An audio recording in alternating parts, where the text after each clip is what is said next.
تم یہ کہنا چاہتے ہو کہ کسی لڑکی کو جاسوسی کے لیے نہ بھیجا جائے؟ ایک کماندار نے اس سے پوچھا۔ کسی ایسی لڑکی کو نہ بھیجا جائے جو کسی مسلمان کے گھر پیدا ہوئی تھی، ہرمن نے جواب دیا۔ اگر آپ لڑکیوں کو میرے محکمے سے نکال ہی دیں تو سلیب کے لیے بہتر ہی رہے گا۔ آپ مسلمان عمرہ کے حرموں میں لڑکیاں بھیجتے رہیں، آپ انہیں پھانس سکتے ہیں، وہ آسانی سے آپ کے ہاتھ میں آ جاتے ہیں، کیونکہ انہوں نے میدان جنگ نہیں دیکھا، ان کی تلوار ہماری تلوار سے نہیں ٹکرائی، ہمیں ان کی صرف فوج پہچانتی ہے، دشمن کو صرف فوج جانتی ہے، اس لیے وہ ہمارے جھانسے میں نہیں آ سکتی۔ صلیبیوں کا شاہ اگسٹس انتہا درجے کا شیطان فطرت حکمران تھا، جو اسلام کی دشمنی کو عبادت سمجھتا تھا۔ اس نے کہا، ہرمن، تمہاری نگاہ محدود ہے، تم صرف صلاح الدین اور نور الدین کو دیکھ رہے ہو، ہم اسلام کو دیکھ رہے ہیں، ہمیں اس مذہب کی بیخ کنی کرنی ہے، اس کے لیے کردار کشی اور نظریات میں شکوک پیدا کرنا لازمی ہے۔ مسلمانوں میں ایسی تہذیب رائج کرو جس میں کشش ہو۔ ضروری نہیں کہ ہم اپنا مقصد اپنی زندگی میں حاصل کر لیں، ہم یہ کام اپنی اگلی نسل کے سپرد کریں گے۔ کچھ کامیابی وہ حاصل کرے گی اور یہ مہم اس سے اگلی نسل ہاتھ میں لے لے گی۔ پھر ایک دور ایسا آیا ہی جائے گا جب اسلام کا نام و نشان نہیں رہے گا۔ اگر اسلام زندہ رہا بھی تو یہ مذہب کسی اور صلاح الدین اور نور الدین زنگی کو جنم نہیں دے گا۔ میں وثوق سے کہتا ہوں کہ مذہب مسلمانوں کا اپنا ہوگا، لیکن یہ مذہب ہماری تہذیب میں رنگا ہوا ہوگا۔ ہرمن، آج سے 100 سال بعد پر نظر رکھو، فتح اور شکست عارضی واقعات ہیں، ہم شوبک پر دوبارہ قبضہ کر لیں گے۔ تم مصر میں سازشوں کو مضبوط کرو، فاطمیوں اور سوڈانی حبشیوں کو مدد دو، حشیشین کو استعمال کرو۔ کانفرنس کے کمرے میں ایک صلیبی افسر داخل ہوا، گرج سے اٹا ہوا اور تھکا ہوا تھا۔ وہ اس فوج کے کمانڈروں میں سے تھا جو باہر ریگستان میں چلی گئی تھی اور آہستہ آہستہ کرک کی طرف پسپا ہو رہی تھی۔ وہ بہت پریشان تھا۔ اس نے کہا، فوج کی حالت اچھی نہیں، میں یہ تجویز لے کے آیا ہوں کہ کرک کی تمام تر فوج کے ساتھ کافی کمک ملا کر شوبک پر حملہ کر دیا جائے اور مسلمانوں کو مجبور کیا جائے کہ وہ آمنے سامنے کی جنگ لڑیں۔ اس وقت جنگ کی کیفیت یہ ہے کہ ہمارے دستے مرکزی کمان کے حکم کے مطابق کرک کی طرف پیچھے ہٹ رہے ہیں۔ مسلمانوں کے شبخون مارنے والے دستے تھوڑی سی نفری سے رات کو عقبی حصے پر شبخون مارتے اور غائب ہو جاتے ہیں۔ دن کے وقت ان کے تیر انداز چند ایک تیر برسا کر نقصان کرتے اور غائب ہو جاتے ہیں۔ وہ نشانے گھوڑے یا اونٹ کو بناتے ہیں، جس جانور کو تیر لگتا ہے وہ بھگدڑ مچا دیتا ہے، اسے دیکھ کر دوسرے گھوڑے اور اونٹ بھی ڈرتے ہیں اور بے قابو ہو جاتے ہیں۔ ہم نے رک کر ادھر ادھر کے دستے اکٹھے کیے اور جوابی حملے کرنے کی کوشش کی، لیکن مسلمان آمنے سامنے نہیں آتے۔ ہمارے کچھ دستوں کو انہوں نے صرف اس لیے مارا ہے کہ مسلمان انہیں اپنی مرضی کے میدان میں لے جا کر لڑاتے ہیں۔ سپاہ میں لڑنے کا جذبہ مان پڑ گیا ہے۔ جذبے کو بیدار کرنے کے لیے ضروری ہے کہ ایک شدید جوابی حملہ کیا جائے۔ اس مسئلے پر بحث شروع ہو گئی۔ صلیبیوں کے لیے مشکل یہ پیدا ہو گئی تھی کہ ان کی فوج کا بڑا حصہ، جسے بہترین لڑاکا سمجھا جاتا تھا، کرک سے دور ریگزار میں بکھر گیا تھا۔ سلطان ایوبی کی چال کامیاب تھی، اس کے کماندار اور دستوں کے عہدیدار اس کی چال کو خوش اسلوبی سے عملی رنگ دے رہے تھے۔ وہ پانی پر قبضہ کر لیتے تھے، بلندیوں پر پہنچ جاتے تھے، ٹیلوں کے علاقوں میں گھات لگاتے تھے اور دن کے وقت اگر ہوا تیز ہو تو ہوا کے رخ سے حملہ کرتے تھے۔ اس سے یہ فائدہ ہوتا تھا کہ ہوا اور گھوڑوں کی اڑائی ہوئی ریت صلیبیوں کی آنکھوں میں پڑتی اور انہیں اندھا کرتی تھی۔ سلطان ایوبی کی نفری کافی نہیں تھی۔ مورخ لکھتے ہیں کہ صلیبی حملہ کر دیتے تو سلطان ایوبی کے پاس اتنی نفری نہیں تھی کہ وہ شوبک کو بچا سکتا۔ اس نے جنگی فہم و فراست سے کام لیا اور صلیبیوں پر اپنا رعب قائم کر دیا تھا۔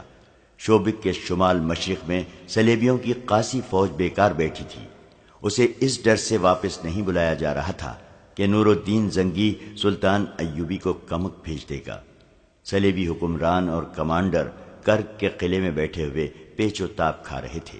شوبک میں ایوبی کو یہ مسئلہ پریشان کر رہا تھا کہ صلیبیوں نے حملہ کر دیا تو وہ کس طرح روکے گا۔ اس نے عیسائیوں کے بھیس میں اپنے جاسوس کرک بھیجوا دیے تھے تاکہ صلیبیوں کے عزائم اور منصوبوں سے آگاہ کرتے رہیں۔ اس نے ایسا انتظام کر رکھا تھا کہ اسے محاذ کی خبریں تیزی سے مل رہی تھیں۔ اس نے شوبک سے اور گرد و نواح کے علاقے سے فوج کے لیے بھرتی شروع کر دی اور حکم دیا کہ قلعے میں فوری طور پر ان کی ٹریننگ شروع کر دی جائے۔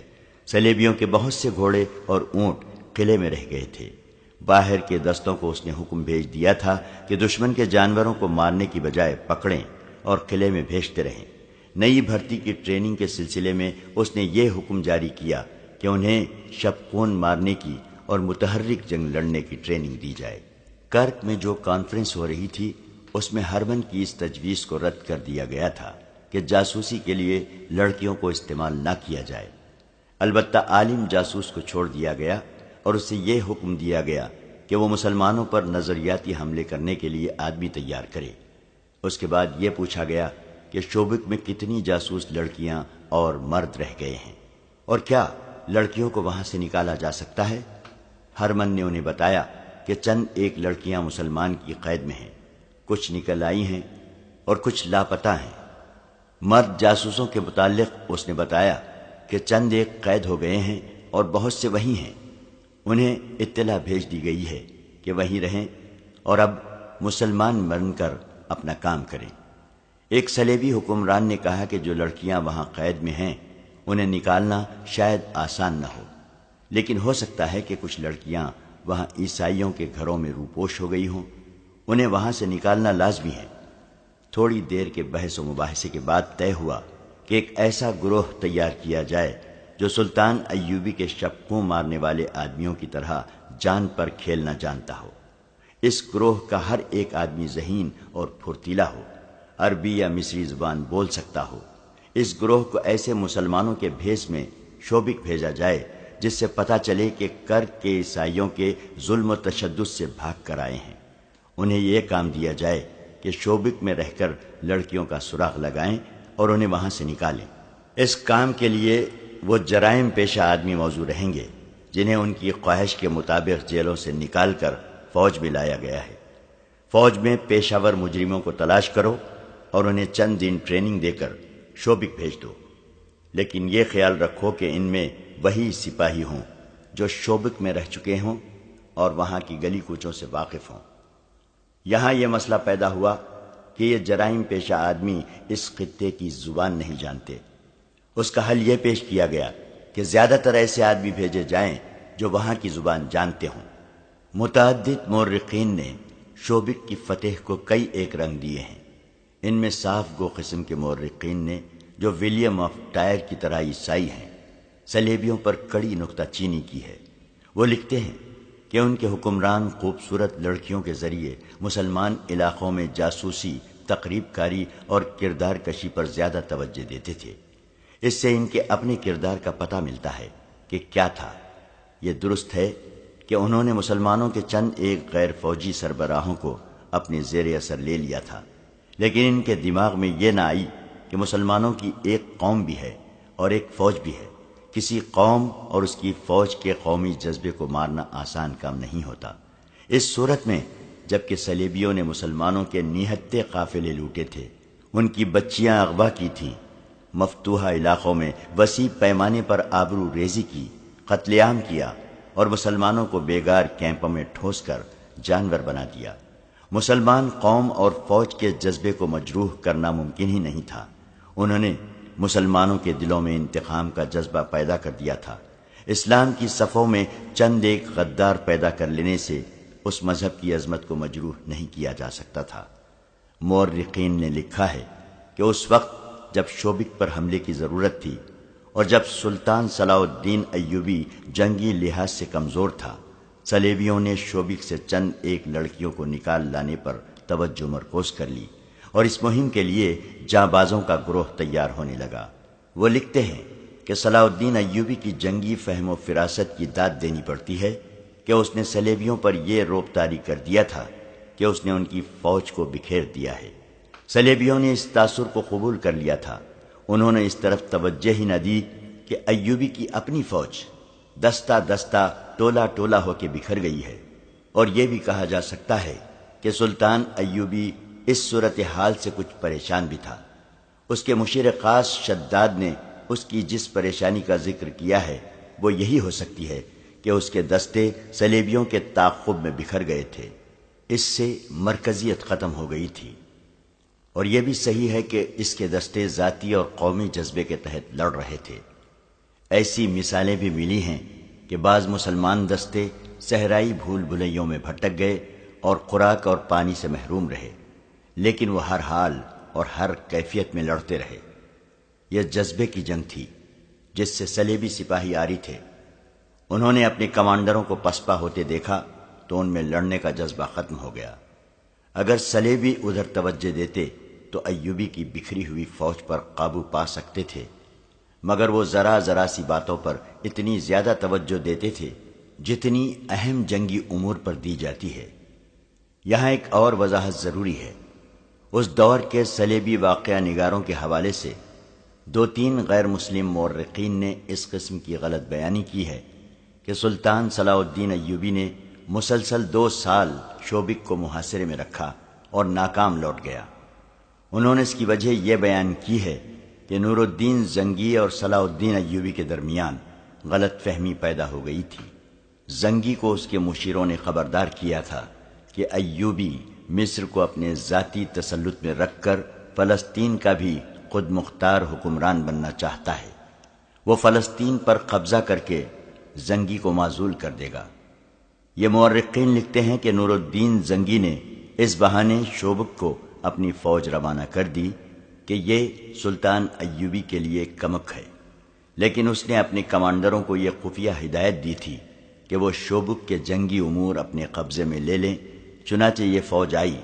سلطان ایوبی سے کسی نے کہا کہ نور الدین زنگی نے یہ فوج اس کی مدد کے لیے نہیں بھیجی بلکہ اس کی مرکزی کمان پر قبضہ کرنے کے لیے بھیجی ہے۔ یہ سن کر سلطان ایوبی دل برداشتہ ہو گیا اور وہ شوبک کا محاصرہ اٹھا کر مصر کو کوچ کر گیا۔ عیسائی مورخین نے زنگی اور ایوبی کی اس مفروضہ چپقلش کو بہت اچھالا ہے، لیکن ان مورخین کی تعداد زیادہ ہے جنہوں نے یہ ثابت کیا ہے کہ سلطان ایوبی نے 1.5 ماہ کے محاصرے کے بعد شوبک کا قلعہ لے لیا تھا۔ البتہ یہ پتہ بھی ملتا ہے کہ صلیبی تخریب کاروں نے نور الدین زنگی کو سلطان ایوبی کے خلاف بھڑکانے کی کوشش کی جو کامیاب نہیں ہو سکی۔ اس کا ثبوت یہ ہے کہ سلطان ایوبی کے والد نجم الدین ایوب لمبی مسافت طے کر کے شوبک پہنچے۔ انہیں شک ہو گیا تھا کہ ان کا بیٹا ایسی حماقت پر اتر ہی نہ آیا ہو اور کہیں ایسا نہ ہو کہ تخریب کار اس کے کان زنگی کے خلاف بھر دے۔ بہاؤالدین شداد اپنی یادداشتوں میں رقم تراز ہے۔ اپنے والد بزرگوار کو دیکھ کر ایوبی بہت حیران ہوا، ان کے گھٹنے چھو کر مصافحہ کیا اور سمجھا کہ محترم والد اسے فتح کی مبارکباد دینے آئے ہیں، مگر انہوں نے بیٹے کو پہلے الفاظ یہ کہے، کیا نور الدین زنگی جاہل ہے جس نے مجھ جیسے گمنام اور غریب آدمی کے بیٹے کو مصر کا حکمران بنا ڈالا ہے؟ کیا مجھے یہ سننا پڑے گا کہ تیرا بیٹا ذاتی اقتدار کی خاطر سلطنت اسلامیہ کے محافظ نور الدین زنگی کا دشمن ہو گیا ہے؟ جاؤ اور زنگی سے معافی مانگو۔ بات کھلی تو معلوم ہوا کہ سلطان ایوبی کا ذہن صاف ہے اور نور الدین زنگی سے کمک مانگنے والا ہے۔ نجم الدین ایوب مطمئن ہو گئے اور واضح ہو گیا کہ یہ صلیبیوں کی تخریب کاری اور عیاری ہے۔ سلطان ایوبی نے اپنے خصوصی قاصد اور معتمد فقیہ عیسیٰ الحکاری کو اپنے والد محترم کے ساتھ رخصت کیا اور الحکاری کو نور الدین زنگی کے نام ایک تحریری پیغام دیا۔ اس کے ساتھ شوبک کے کچھ تحفے بھی بھیجے۔ اس نے لکھا، بیش قیمت تحفہ شوبک کا قلعہ ہے جو میں آپ کے قدموں میں پیش کرتا ہوں۔ اس کے بعد خدائے عزوجل کی مدد سے کرک کا قلعہ پیش کر دوں گا۔ اس پیغام میں سلطان ایوبی نے واضح کیا تھا کہ صلیبیوں کی تخریب کاری سے خبردار رہیں اور یہ نہ بھولیں کہ کچھ مسلمان امراء بھی اس تخریب کاری اور سازشوں میں صلیبیوں کا ہاتھ بٹا رہے ہیں، ان کی سرکوبی کی جائے۔ اس پیغام میں سلطان ایوبی نے شوبک کی اس وقت کی صورتحال اور اپنی فوج کی کیفیت تفصیل سے لکھی اور کچھ انقلابی تجویزیں بھی پیش کیں۔ اس نے زنگی کو لکھا کہ ان حالات میں جب دشمن ہماری سرزمین پر قلعہ بند ہے اور وہ میدان جنگ میں ہمارے خلاف سرگرم ہیں اور زمین دوز کارروائیوں سے بھی ہمارے درمیان غدار پیدا کر رہا ہے، میں اس نتیجے پر پہنچا ہوں کہ ہماری غیر فوجی قیادت نہ صرف ناکام ہو گئی ہے بلکہ سلطنت اسلامیہ کے لیے خطرہ بن گئی ہے۔ ہم گھر سے دور بے رحم صحراؤں میں دشمن سے برسر پیکار ہیں۔ ہمارے مجاہد لڑتے اور مرتے ہیں، وہ بھوکے اور پیاسے بھی لڑتے ہیں، انہیں کفن نصیب نہیں ہوتے، ان کی لاشیں گھوڑوں کے تلے روندی جاتی ہیں اور صحرائی لومڑیاں اور گدھوں کی خوراک بنتی ہیں۔ اسلام کی عظمت اور قوم کے وقار کو جتنا وہ سمجھتے ہیں اتنا اور کوئی نہیں سمجھ سکتا۔ ہمارے غیر فوجی حکام اور سربراہوں کے خون کا ایک قطرہ نہیں گرتا، وہ میدان جنگ سے بہت دور محفوظ بیٹھے ہیں۔ یہی وجہ ہے کہ وہ عیش و عشرت کے عادی ہو گئے ہیں۔ دشمن انہیں نہایت حسین اور چلبلی لڑکیوں اور یورپ کی شراب سے اپنا مرید بنا لیا ہے۔ ہم دین و ایمان کی سربلندی کے لیے مرتے ہیں اور وہ ایمان کو دشمن کے ہاتھ بیچ کر عیش کرتے اور اس کے ہاتھ مضبوط کرتے ہیں۔ سلطان ایوبی نے لکھا کہ اب جب کہ میں فلسطین کی دہلیز پر آ گیا ہوں اور میں نے فلسطین لیے بغیر واپس نہ جانے کا طے کر لیا ہے، میں ضروری سمجھتا ہوں کہ آپ نور الدین زنگی غیر فوجی قیادت پر کڑی نظر رکھیں۔ امیر العلماء سے کہیں کہ وہ مساجد میں اور ہر جگہ اعلان کر دے کہ سلطنت اسلامیہ کا صرف ایک خلیفہ ہے اور یہ بغداد کی خلافت ہے۔ ہر مسلمان پر اس واحد خلافت کی اطاعت فرض ہے، لیکن خطبے میں اور کسی مسجد میں خلیفہ کا نام نہیں لیا جائے گا۔ عظیم نام صرف اللہ اور اس کے رسول صلی اللہ علیہ وسلم کا ہے۔ یہ حکم بھی جاری کیا کہ آئندہ جب خلیفہ یا کوئی حاکم کسی دورے یا معائنے کے لیے باہر نکلے گا تو اس کے محافظ دستے کے سوا کوئی جلوس اس کے ساتھ نہیں ہوگا اور لوگ راستے میں رک کر اور جھک جھک کر اسے سلام نہیں کریں گے۔ سلطان ایوبی نے سب سے زیادہ اہم بات یہ لکھی کہ شیعہ سنی تفرقہ بڑھتا جا رہا ہے۔ فاطمی خلافت کی معزولی نے اس تفرقے میں اضافہ کر دیا ہے۔ یہ تفریق ختم ہونی چاہیے۔ بے شک خلافت اور حکومت سنی ہیں، لیکن کسی سنی حاکم یا اہلکار کو یہ حق حاصل نہیں کہ وہ شیعوں کو اپنا غلام سمجھے۔ حکومت اور فوج میں شیعوں کو پوری نمائندگی دی جائے۔ اس قسم کی کچھ اور بھی انقلابی تجاویز تھیں جو سلطان ایوبی نے نور الدین زنگی کو بھیجی۔ مورخین اس پر متفق ہیں کہ زنگی نے ان پر فوری طور پر عمل کیا۔ اپنے ہاں بھی سلطان ایوبی نے شیعہ سنی تفرقہ پیار و محبت عقل و دانش سے مٹانا شروع کر دیا۔ کرک میں سلیبی سلطان ایوبی پر جوابی وار کرنے پر غور کر رہے تھے۔ ان کی مرکزی کمان نے قاصدوں کے ذریعے اپنی بکھری ہوئی فوج کو احکام بھیج دیے کہ مسلمانوں سے لڑنے کی کوشش نہ کریں بلکہ نکلنے کی ترکیب کریں تاکہ جوابی حملے کے لیے زیادہ سے زیادہ فوج بچ جائے۔ ان احکام کے ساتھ ہی انہوں نے 40 جابازوں کا ایک گروہ تیار کر لیا جسے مظلوم مسلمانوں کے بحروپ میں شوبک میں داخل ہوا اور لڑکیوں کو وہاں سے نکالنا تھا۔ صلیبی حکمرانوں نے اس خیال سے کہ سلطان ایوبی مصر سے غیر حاضر ہے وہاں اپنے تقریب کاروں میں اضافہ کرنے کا بھی فیصلہ کر لیا۔ وہ سوڈانیوں اور فاطمیوں کو جلد از جلد متحد کر کے قاہرہ پر قبضہ کرنا چاہتے تھے۔ شوبک اور کرک کے درمیانی علاقے میں بہت خون بہہ رہا تھا۔ وہ سارا علاقہ ہموار ریگستان نہیں تھا، کئی جگہوں پر مٹی اور ریتیلی سلوں کے ٹیلے تھے اور کہیں ریت کی گول گول ٹیکریاں تھیں جن میں کوئی داخل ہو جائے تو باہر نکلنے کا راستہ نہیں ملتا تھا۔ ایسے علاقوں میں سلیبی بھی مر رہے تھے اور سلطان ایوبی کے مجاہدین بھی، اور وہاں شوبک کے وہ عیسائی بھی مر رہے تھے جو مسلمانوں کے ڈر سے شہر سے کرک کی سمت بھاگ اٹھے تھے۔ فضا میں گدھوں کے قول اڑ رہے تھے، ان کے پیٹ انسانی گوشت سے بھرے ہوئے تھے۔ صحرائی درندے لاشوں کو چیڑ پھاڑ رہے تھے اور مورکہ آرائی کا یہ عالم تھا جیسے افق سے افق تک انسان ایک دوسرے کا کشت و خون کر رہے ہوں۔ اس وسیع ریگزار میں کہیں کہیں نخلستان بھی تھے جہاں پانی مل جاتا تھا۔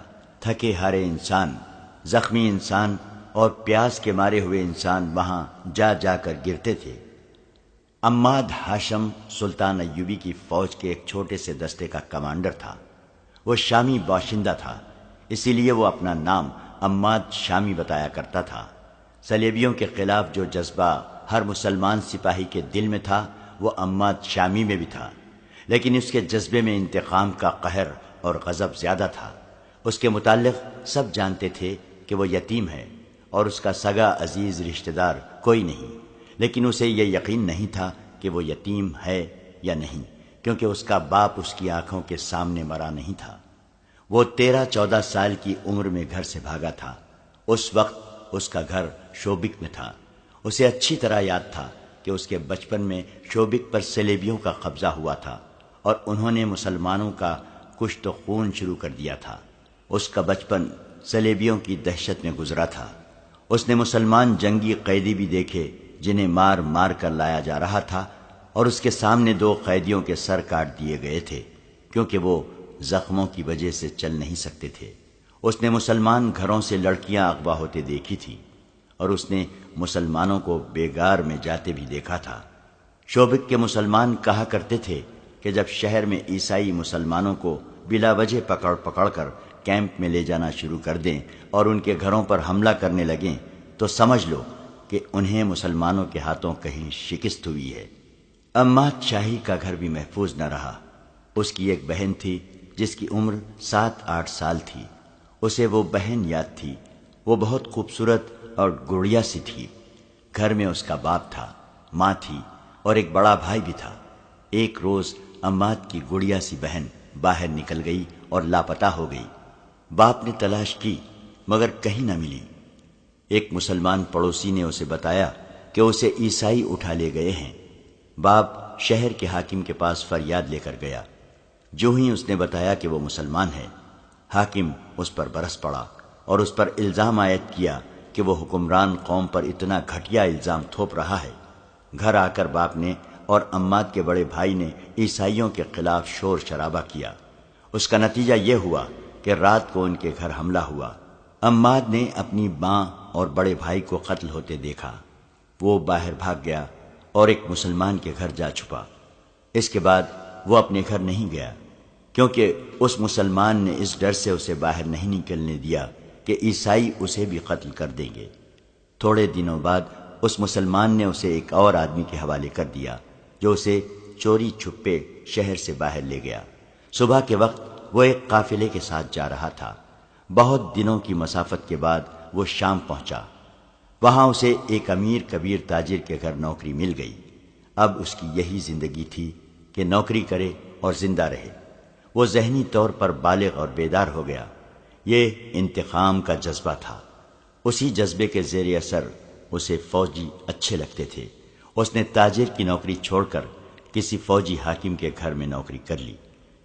عماد نے اسے بتایا کہ اس پر کیا بیتی ہے اور یہ بھی بتایا کہ وہ فوج میں بھرتی ہونا چاہتا ہے۔ اس حاکم نے اس کی پرورش کی اور 16 سال کی عمر میں اسے شام کی فوج میں بھرتی کرا دیا۔ وہ انتقام کے لیے بے تاب تھا۔ اسے 3-4 معرکوں میں شریک ہونے کا موقع ملا جن میں اس کے جوہر سامنے آ گئے۔ 11-12 سال بعد اسے اس فوج کے ساتھ مصر روانہ کر دیا گیا جو نور الدین زنگی نے سلطان ایوبی کی مدد کے لیے بھیجی تھی۔ 2 سال مصر میں گزر گئے۔ پھر خدا نے اس کی یہ مراد بھی پوری کی کہ وہ شوبک پر حملہ کرنے والی فوج کے ساتھ گیا، لیکن اسے اس فوج میں رکھا گیا جسے ریگزار میں صلیبیوں کی فوج پر حملے کرنے تھے۔ وہاں وہ صلیبیوں کے لیے قہر بنا ہوا تھا۔ اس کا چھاپا مار سوار دستہ مشہور ہو گیا تھا۔ عماد شامی اپنے سواروں کو ساتھ لیے صحرا میں صلیبیوں کی مشق لیتا پھرتا اور بھیڑیوں اور چیتوں کی طرح ان پر جھپٹتا تھا، مگر ان کے سینے میں جو آگ لگی ہوئی تھی وہ سرد نہیں ہوتی تھی۔ 1 ماہ بعد اس کے دستے میں کل 4 سوار رہ گئے تھے، باقی سب شہید ہو گئے۔ ایک رات اس نے ان 4 سواروں سے صلیبیوں کے کم و بیش 50 افراد کے دستے پر حملہ کر دیا۔ وہ سارا دن چھپ چھپ کر اس کا پیچھا کرتا رہا۔ دن کے وقت وہ 4 سپاہیوں سے 50 سپاہیوں پر حملہ نہیں کر سکتا تھا۔ ان کے تعاقب میں وہ بہت دور نکل گیا۔ رات کو صلیبی رک گئے اور انہوں نے پڑاؤ کیا، لیکن بہت سے سنتری بیدار رکھے۔ عماد نے آدھی رات کے وقت گھوڑوں کو ایڑ لگائی اور سوئے ہوئے صلیبیوں کے درمیان سے اس طرح گزرا کہ برچھی سے دائیں بائیں وار کرتا گیا۔ اس کے چاروں جابازوں کا بھی یہی انداز تھا۔ انہیں جو ہلتی چیز نظر آئی اس پر برچھیوں اور تلواروں سے وار کرتے ہوئے اندھیرے میں غائب ہو گئے۔ کئی سوئے ہوئے سلیبی ان کے گھوڑوں تلے روندے گئے۔ سنتریوں نے تاریکی میں تیر چلائے جو خطا گئے۔ آگے جا کر عماد نے اپنے جانباز سواروں کو روکا اور انہیں وہاں سے آہستہ آہستہ پیچھے لایا۔ اس نے یہ بھی نہ سوچا کہ دشمن بیدار ہو چکا ہے۔ وہ گھوڑ سواروں کو پھر قریب لے گیا اور ایڑ لگانے کا حکم دے دیا۔ اندھیرے میں اسے سائے سے گھومتے پھرتے نظر آ رہے تھے۔ پانچوں گھوڑے سر پر دوڑتے ان کے درمیان سے گزرے، مگر اب وہ دشمن پر وار کر کے آگے گئے تو وہ 5 کی بجائے 3 تھے۔ 2 کو سلیبی تیر اندازوں نے گرا دیا تھا۔ عماد کا خون اور زیادہ جوش میں آ گیا۔ اس نے اپنے مجاہدوں سے کہا، ابھی انتقام لیں گے۔ یہ اس کی حماقت تھی۔ اس نے اپنے دونوں مجاہدوں کو موڑا اور سلیبیوں کے قریب آہستہ آہستہ آ کر حملے کا حکم دے دیا۔ اب تو گھوڑے بھی تھک گئے تھے اور دشمن پوری طرح بیدار ہو گیا تھا۔ اس حملے کا نتیجہ یہ ہوا کہ عماد اکیلا رہ گیا۔ اب کہ وہ دشمن میں سے نکلا تو اس کے ساتھ اپنے 2 ساتھیوں کی بجائے 2 سلیبی تھے جو اس کا تعاقب کر رہے تھے۔ اندھیرے میں اس نے انہیں ان کی للکار سے پہچانا، ورنہ وہ انہیں اپنے ساتھی سمجھ رہا تھا۔ وہ اس کے سر پر پہنچ گئے۔ انہوں نے اس پر تلواروں سے حملہ کیا۔ اس کے پاس لمبی برچھی تھی۔ دوڑتے گھوڑے سے اس نے دونوں کا مقابلہ کیا۔ گھوڑا گھما گھما کر آمنے سامنے آ کر معرکہ لڑا۔ لڑائی خاصی لمبی ہو گئی اور وہ دور ہٹتے چلے گئے۔ آخر عماد نے دونوں سلیبیوں کو مار لیا اور دونوں کے گھوڑے شوبک بھیجنے کے لیے پکڑ لیے۔ ان کی تلواریں بھی لے لی، مگر اسے یہ خیال نہ رہا کہ کہاں تک جا پہنچا ہے۔ اس نے گھوڑے کو اور اپنے آپ کو آرام دینے کے لیے ایک جگہ قیام کیا، لیکن وہ سونے سے ڈرتا تھا کیونکہ کسی بھی وقت اور کہیں بھی وہ دشمن کے نرغے میں آ سکتا تھا۔ اس نے رات جاگتے گزار دی۔ ستارے دیکھ کر اس نے یہ معلوم کر لیا کہ شوبک کس طرف اور کرک کس طرف ہے، اور اسے صحرا میں کون سی جگہ جانا ہے جہاں اسے اپنا کوئی دستہ مل جائے گا۔ صبح ہوتے ہی وہ چل پڑا۔ وہ صحراؤں میں جنا پلا تھا، بھٹکنے کا کوئی خطرہ نہیں تھا۔ وہ تجربے کار چھاپا مار تھا، خطرے کو دور سے سونگھنے کی اہلیت رکھتا تھا۔ اسے دور دور سلیبی 4 یا 5 کی ٹولیوں میں جاتے نظر آئے۔ اگر اس کے پاس 2 فالتو گھوڑے نہ ہوتے تو کسی ٹولی پر حملہ کر دیتا۔ وہ بچتا بچاتا اپنی راہ چلتا گیا۔ راستے میں اسے کئی جگہ گھوڑوں اور اونٹوں کے مردار اور سلیبی سپاہیوں کی لاشیں پڑی نظر آئیں، جنہیں گدھ اور لومڑیاں کھا رہی تھیں۔ ان میں اس کے اپنے ساتھیوں کی لاشیں بھی ہوں گی۔ وہ چلتا گیا اور سورج افق پر چلا گیا۔ آگے ٹیلوں کا علاقہ آ گیا جس میں سے راستے ہر چند قدم پر گھومتے تھے۔ یہاں ڈر تھا کہ سلیبیوں کی کوئی ٹولی رات کے لیے قیام کرے گی۔ وہ سورج غروب ہونے سے پہلے وہاں سے نکل جانا چاہتا تھا۔ یہ ڈر بھی تھا کہ کسی ٹیلے پر کوئی تیر انداز نہ بیٹھا ہو۔ وہ ہر طرف اور اوپر دیکھتا چلتا گیا۔ آگے راستہ 2 ٹیلوں کے درمیان سے مڑتا تھا۔ وہاں سے وہ مڑا تو اچانک اسے کسی کے دوڑتے قدموں کی آہٹ سنائی دی۔ کوئی آدمی 7 والے ٹیلے کے پیچھے چھپ گیا تھا۔ اس نے گھوڑے کی باگ کو جھٹکا دیا اور ایڑ لگائی۔ تیز رفتار سے وہ ٹیلے کے پیچھے گیا تو آگے راستہ ایک اور ٹیلے نے بند کر رکھا تھا۔ یہ جگہ ایک وسیع کھڈ بنی ہوئی تھی۔ عماد سے کوئی 20 قدم دور میلے کچیلے سے چوغے والا ایک آدمی ہاتھوں اور گھٹنوں کے بل ٹیلے پر چڑھنے کی کوشش کر رہا تھا۔ عماد کی طرف اس کی پیٹھ تھی۔ اس آدمی کا سر ڈھکا ہوا تھا۔ وہ آدمی نہتہ معلوم ہوتا تھا۔ عماد نے اسے للکارا، مگر وہ ٹیلے پر چڑھنے کی کوشش کرتا رہا۔ ٹیلا مشکل قسم کا تھا۔ عماد آگے چلا گیا۔ اس آدمی نے ایک کوشش اور کی، مگر کہیں ہاتھ پاؤں نہ جما سکا۔ وہ نڈھال ہو چکا تھا۔ ٹیلے سے اس کی گرفت ڈھیلی ہو گئی اور وہ لڑکتا ہوا عماد کے گھوڑے کے قدموں میں آن پڑا۔ اس کے سر سے چوغے کی اوڑھنی والا حصہ اتر گیا۔ عماد یہ دیکھ کر حیران رہ گیا کہ وہ ایک جوان لڑکی تھی، اور خوبصورت اتنی جو اس نے پہلے کبھی نہیں دیکھی تھی۔ عماد گھوڑے سے اترا۔ لڑکی خوفزدہ تھی۔ اس کی رہی سہی قوت بھی خوف نے ختم کر دی۔ وہ اٹھی مگر بیٹھ گئی۔ عماد نے اس سے پوچھا کہ وہ کون ہے۔ اس نے جواب دیا، پانی پلاؤ۔ عماد نے ایک گھوڑے سے پانی کی چھاگل کھول کر اسے دے دی۔ اس نے بےتابی سے پانی پیا اور اس کی آنکھیں بند ہونے لگیں۔ عماد نے اسے کھانے کے لیے کچھ دیا، جو اس کے پیٹ میں گیا تو اس کے چہرے پر زندگی کے آثار نظر آنے لگے۔ عماد نے اس سے کہا، مجھ سے ڈرو نہیں، بتاؤ کون ہو؟ شوبک سے اپنے خاندان کے ساتھ چلی تھی۔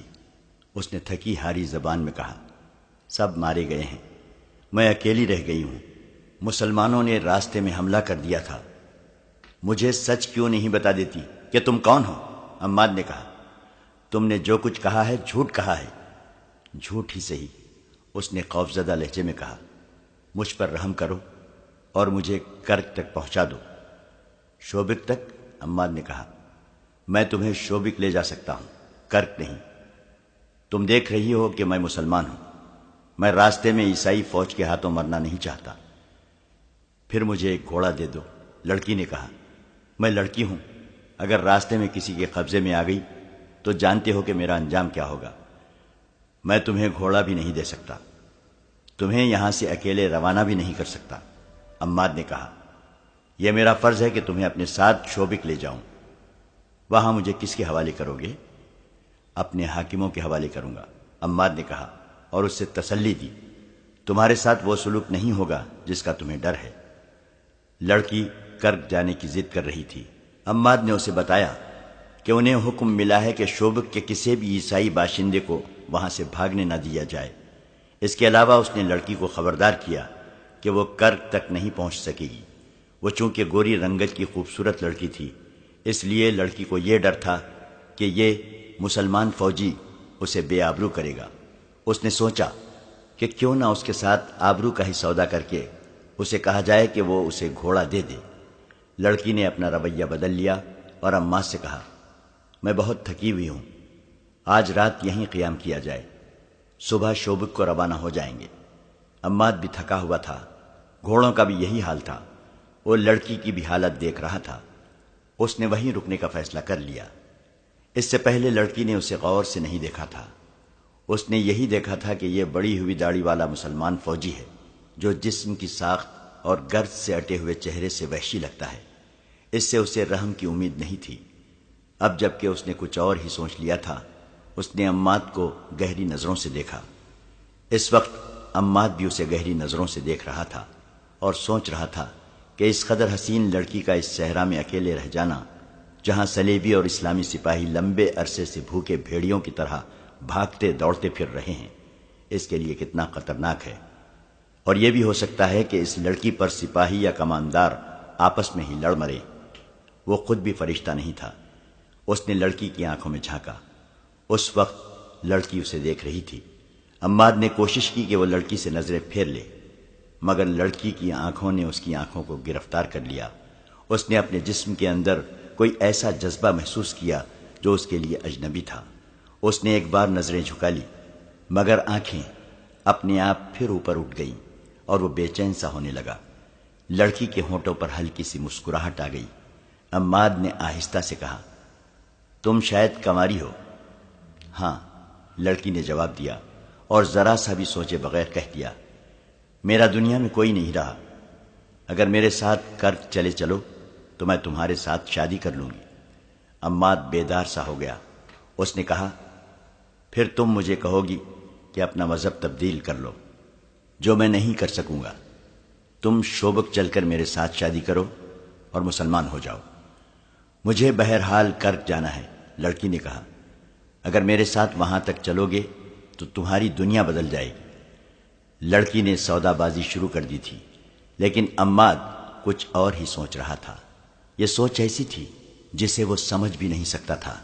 وہ بار بار لڑکی کے چہرے، اس کے ریشمی بالوں اور آنکھوں کو دیکھتا اور سر جھکا کر سوچ میں کھو جاتا تھا۔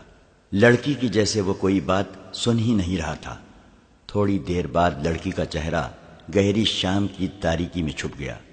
اس نے گھوڑے کے ساتھ بندھے ہوئے تھیلے میں سے کھانے کی 2-3 چیزیں نکالی، لڑکی کو دیں اور خود بھی کھا لی۔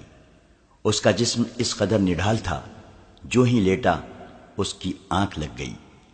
آدھی رات کے بعد جب لڑکی نے کروٹ بدلی اور اس کی آنکھ کھل گئی، اس نے عماد کو دیکھا، وہ قراٹے لے رہا تھا۔ ان سے چند قدم دور گھوڑے کھڑے تھے۔ رات کے پچھلے پہر کا چاند ٹیلوں کے اوپر آ گیا تھا۔ صحرائی چاندنی آئینے کی طرح شفاف تھی۔ لڑکی نے گھوڑوں کو دیکھا۔ عماد کو اتنا ہوش بھی نہ تھا کہ سونے سے پہلے گھوڑوں کی زینیں اتار دیتا۔ لڑکی نے گھوڑے تیار دیکھے، عماد کو گہری نیند سوئے دیکھا، اور یہ بھی محسوس کیا کہ پیٹ میں خوراک اور پانی جانے سے اس کا جسم تر و تازہ ہو گیا ہے۔ تو اس نے اپنے چوغے کے اندر ہاتھ ڈالا۔ جب اس کا ہاتھ باہر آیا تو اس کی اتنی دلکش انگلیوں نے ایک خنجر کو مضبوطی سے پکڑ رکھا تھا۔ چاندنی میں اسے عماد کا چہرہ نظر آ رہا تھا۔ وہ تو بے ہوشی کی نیند سویا ہوا تھا۔ لڑکی نے چاندنی میں چمکتے ہوئے خنجر کو دیکھا اور ایک بار پھر عماد کے چہرے پر نظر ڈالی۔ عماد آہستہ سے کچھ بڑبڑایا۔ وہ نیند میں بول رہا تھا۔ لڑکی یہی سمجھ سکی کہ وہ گھر والوں کو یاد کر رہا ہے۔ لڑکی نے عماد کے سینے کو غور سے دیکھا اور اندازہ کیا کہ اس کا دل کہاں ہے۔ وہ ایک سے دوسرا وار کرنا نہیں چاہتی تھی۔ یہ وار دل پر ہونا چاہیے تھا تاکہ عماد فوراً مر جائے، ورنہ وہ مرتے مرتے بھی اسے مار ڈالے گا۔ لڑکی نے خنجر کو اور زیادہ مضبوطی سے پکڑ لیا اور گھوڑوں کو دیکھا۔ اس نے دل ہی دل میں پورا عمل دہرایا۔ وہ خنجر دل میں اتار دے گی اور بھاگ کر ایک گھوڑے پر سوار ہو جائے گی اور گھوڑے کو ایڑ لگا دے گی۔ وہ سپاہی نہیں تھی، ورنہ وہ بلا سوچے سمجھے خنجر مار کر عماد کو ختم کر دیتی۔ یہی وجہ کافی تھی کہ عماد مسلمان ہے اور اس کا دشمن، مگر وہ بار بار عماد کے چہرے پر نظریں گاڑ لیتی تھی، اور جب اسے قتل کرنے کے لیے خنجر کو مضبوطی سے پکڑتی تو اس کا دل دھڑکنے لگتا تھا۔ عماد ایک بار پھر بڑبڑایا۔ اب کہ اس کے الفاظ ذرا صاف تھے۔ وہ خواب میں اپنے گھر پہنچا ہوا تھا۔ اس کی ماں کا نام لیا، بہن کو بھی یاد کیا اور کچھ ایسے الفاظ کہے جیسے انہیں قتل کر دیا گیا، اور عماد قاتلوں کو ڈھونڈ رہا تھا۔ کوئی احساس یا جذبہ لڑکی کا ہاتھ روک رہا تھا۔ خوف بھی ہو سکتا تھا، یہ قتل نہ کرنے کا جذبہ بھی ہو سکتا تھا۔ لڑکی بے چین ہو گئی۔ اس نے یہ ارادہ کیا کہ قتل نہ کرے۔ آہستہ سے اٹھے، گھوڑے پر بیٹھے اور آہستہ آہستہ اس کھٹ سے نکل جائے۔ وہ اٹھی اور خنجر ہاتھ میں لیے گھوڑے کی طرف چل پڑی، مگر ریت نے اس کے پاؤں جکڑ لیے۔ اس نے رک کر عماد کو دیکھا تو اچانک اس کے ذہن میں یہ خیال آیا کہ اس مرد نے اتنی بھی پرواہ نہیں کی کہ اسے ایک جوان لڑکی تنہائی میں مل گئی ہے۔ اس نے یہ بھی نہیں سوچا کہ یہ لڑکی عیسائی ہے جو اسے سوتے میں قتل کر سکتی ہے، اور اس نے گھوڑے کی زینیں بھی نہیں اتاری، اور اس نے اپنی برچھی اور تلوار بھی احتیاط سے نہیں رکھی۔ کیوں؟ کیا اسے مجھ پر بھروسہ تھا؟ کیا یہ اتنا ہی بے حس ہے کہ میری جوانی اس کے اندر کوئی جذبہ بیدار نہیں کر سکی؟ اسے ایسے محسوس ہونے لگا جیسے اس آدمی نے اسے گھوڑے سے زیادہ قیمتی نہیں سمجھا۔ وہ آہستہ آہستہ ایک گھوڑے تک پہنچی۔ گھوڑا ہنہنایا۔ لڑکی نے گھبرا کر عماد کو دیکھا۔ گھوڑے کی آواز پر بھی اس کی آنکھ نہ کھلی۔ وہ 3 گھوڑوں کی اونٹ میں کھڑی ایک گھوڑے پر سوار ہونے کا ارادہ کر رہی تھی کہ اسے اپنے عقب سے آواز سنائی دی۔ کون ہو تم؟ لڑکی نے چونک کر پیچھے دیکھا۔ ایک آدمی نے منہ سے وزل بجائی اور کہا، ہماری یہ قسمت۔ وہ 2 تھے، دوسرا ہنسا۔ لڑکی زبان سے پہچان گئی کہ یہ سلیبی ہیں۔ ایک نے لڑکی کو بازو سے پکڑا اور اپنی طرف کھینچا۔ لڑکی نے کہا، میں سلیبی ہوں۔ دونوں آدمی ہنس پڑے اور ایک نے کہا، پھر تم سالم ہماری ہو۔ آؤ ذرا ٹھہرو اور میری بات سنو۔ اس نے کہا، میں شوبک سے فرار ہو کر آئی ہوں۔ میرا نام ایونا ہے۔ میں جاسوسی کے شعبے کی ہوں۔ کرک جا رہی ہوں۔ وہ دیکھو، ایک مسلمان سپاہی سویا ہوا ہے۔ اس نے مجھے پکڑ لیا تھا۔ میں اسے سوتا چھوڑ کر بھاگ رہی ہوں۔ میری مدد کرو۔ یہ گھوڑے سنبھالو اور مجھے کرک پہنچاؤ۔ اس نے انہیں اچھی طرح سمجھایا کہ وہ سلیبی فوج کے لیے کتنی قیمتی اور کارآمد لڑکی ہے۔ ایک سلیبی نے اسے وحشیوں کی طرح بازوؤں میں جکڑ لیا اور کہا، جہاں کہو گی پہنچا دیں گے۔ دوسرے نے ایک بیہودہ بات کہہ دی اور دونوں اسے ایک طرف کو دھکیلنے لگے۔ وہ سلیبی فوج کے پیادہ سپاہی تھے جو مسلمان چھاپا ماروں سے بھاگتے پھر رہے تھے۔ رات وہ چھپ کر ذرا آرام کرنا چاہتے تھے۔ ایسی خوبصورت لڑکی نے انہیں حیوان بنا دیا۔ لڑکی نے جب دیکھا کہ انہیں سلیب کا بھی کوئی خیال نہیں تو اس نے اس امید پر بلند آواز سے بولنا شروع کر دیا کہ عماد جاگ اٹھے گا۔ اسے سپاہیوں نے گھسیٹنا شروع کر دیا۔ اچانک ایک نے گھبرائی ہوئی آواز میں اپنے ساتھی کا نام لے کر کہا، بچو۔ مگر اس نے بچنے سے پہلے ہی عماد کی برچی اس کے پیٹھ میں اتر چکی تھی۔ دوسرے نے تلوار سونت لی۔ اس وقت لڑکی نے دیکھا کہ اس کے ہاتھ میں خنجر ہے۔ اس نے خنجر صلیبی سپاہی کے پہلو میں گھونپ دیا۔ ایک کے بعد دیگرے 2 اور وار کیے اور چلا چلا کر کہا، تمہیں زندہ رہنے کا کوئی حق نہیں، تم صلیب کے نام پر غلیظ داغ ہو۔ جب دونوں صلیبی ٹھنڈے ہو گئے تو لڑکی بے قابو ہو کر رونے لگی۔ عماد نے اسے بہلایا اور کہا، اب یہاں رکنا ٹھیک نہیں، ہو سکتا ہے زیادہ سپاہی ادھر آ نکلے، ہم ابھی شوبک کو روانہ ہو جاتے ہیں۔ اس نے لڑکی سے پوچھا، انہوں نے تمہیں جگایا تھا؟ نہیں، لڑکی نے جواب دیا، میں جاگ رہی تھی اور گھوڑوں کے پاس کھڑی تھی۔ وہاں کیوں؟ گھوڑے پر سوار ہو کر بھاگنے کے لیے، لڑکی نے اعتراف کرتے ہوئے کہا، میں تمہارے ساتھ نہیں جانا چاہتی تھی۔ تم نے خنجر کہاں سے لیا ہے؟ میرے پاس تھا، لڑکی نے جواب دیا، میں نے پہلے ہی ہاتھ میں لے رکھا تھا۔ پہلے ہی ہاتھ میں کیوں لے رکھا تھا؟ عماد نے پوچھا۔ شاید اس لیے کہ میں جاگ اٹھوں تو تم مجھے قتل کر دو۔ لڑکی نے جواب نہ دیا، عماد کو دیکھتی رہی۔ کچھ دیر بعد بولی، میں تمہیں قتل کر کے بھاگنا چاہتی تھی، بیشتر اس کے کہ تم مجھے قتل کرو۔ میں تمہیں بتا دینا چاہتی ہوں کہ میں نے یہ خنجر تمہیں قتل کرنے کے لیے کھولا تھا، لیکن ہاتھ اٹھا نہیں۔ میں یہ نہیں بتا سکتی کہ میں نے تمہارے دل میں خنجر کیوں نہیں اتارا۔ تمہاری زندگی میرے ہاتھ میں تھی، میں بزدل نہیں، پھر بھی میں تمہیں قتل نہ کر سکی۔ میں کوئی وجہ بیان نہیں کر سکتی، شاید تم کچھ بتا سکو۔ زندگی اور موت اللہ کے ہاتھ میں ہے، عماد نے کہا۔ تمہارا ہاتھ میرے خدا نے روکا تھا اور تمہاری عزت خدا نے بچائی ہے۔